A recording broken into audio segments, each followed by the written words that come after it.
Hey guys, Wesley Cornwell here, in-flight crew member of JetBlue and law student.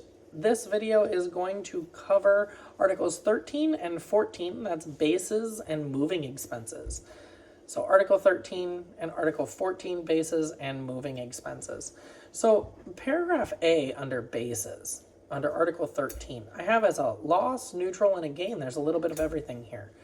So let's cover the neutrals first.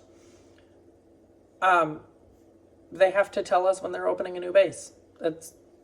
We already have that, right? It's nothing special. They just have to give the union notice. That's it.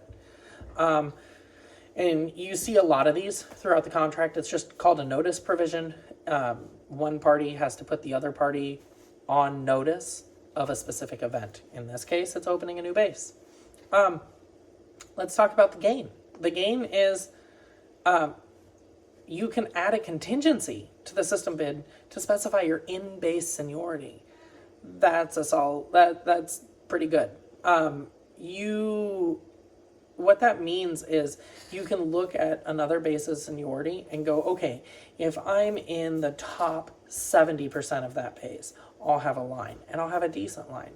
But if I slip below like the top 75%, I run the risk of being on reserve, and I don't want to be on reserve.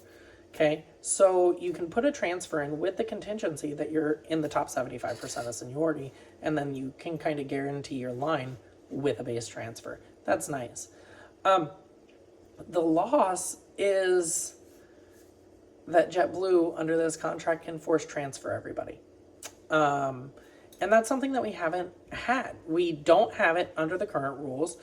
I cannot think of an instance where it's ever happened. There was one situation with Long Beach where Long Beach was severely understaffed.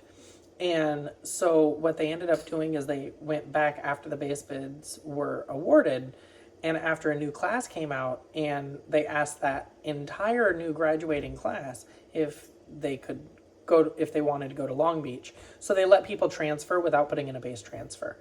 That's not a forced transfer. And a forced transfer under the contract means that they can fill vacancies at other bases in reverse seniority. It also does not say how they're going to determine which base they start with.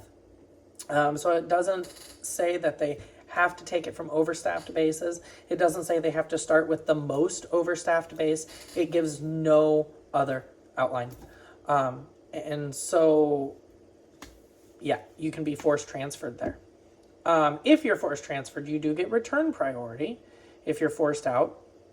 And that would supersede the 3-month rule.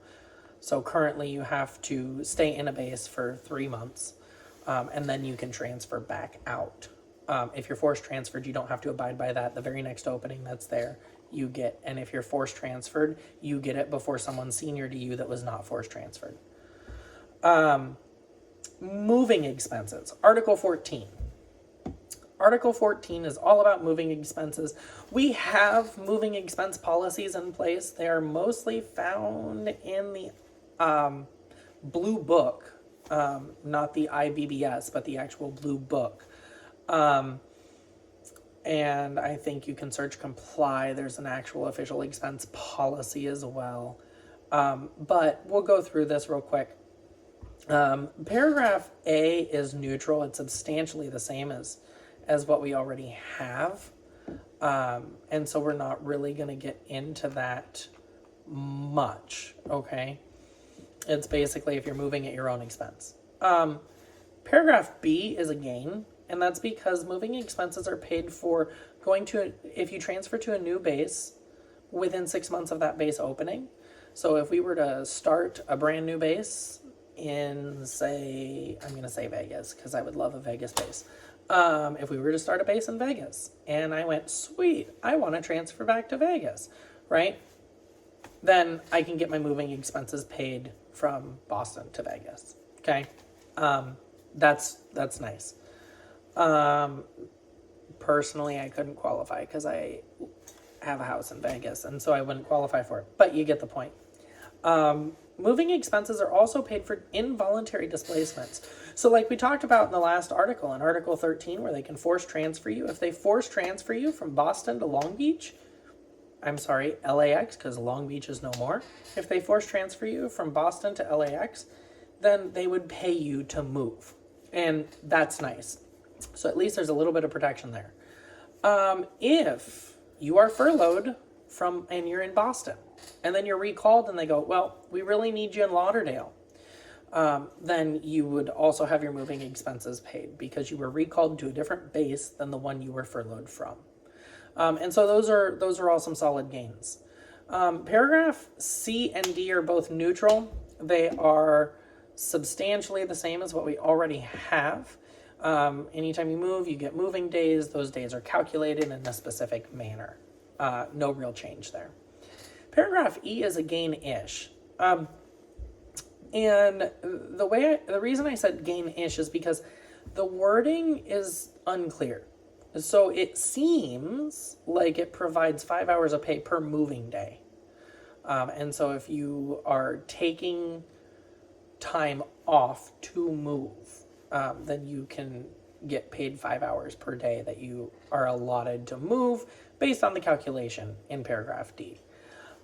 And then paragraph F through G is a gain. The company is going to pay to move your household items in the event of an involuntary move or a voluntary move to a new base. There's different guidelines. If you're going to move it yourself, they'll pay this. If you're going to have the company do it, they'll pay this. And they're going to use their vendors and things like that. But at the end of the day, they will not only pay, a little bit of a stipend for you to drive across the country and relocate. They're also going to pay for you to move things like your bed and your kitchen and your kids' stuff. And so that's kind of nice. A lot of this, like I mentioned, is substantially the same as what we already had. There's some slight differences. The differences seem to be pretty good. At the end of the day, though, moving expenses for flight attendants, it's really not going to kick in that often, especially because a lot of us commute, and those that don't commute are usually in a base where they're pretty well set. But it's nice to have it as an option. That concludes Article 13 and 14. Thanks again for listening. Don't forget to check out www.evaloncare.com, evaloncare.com. It's also in the description below. Let me know your thoughts, and I'll see you in the next video.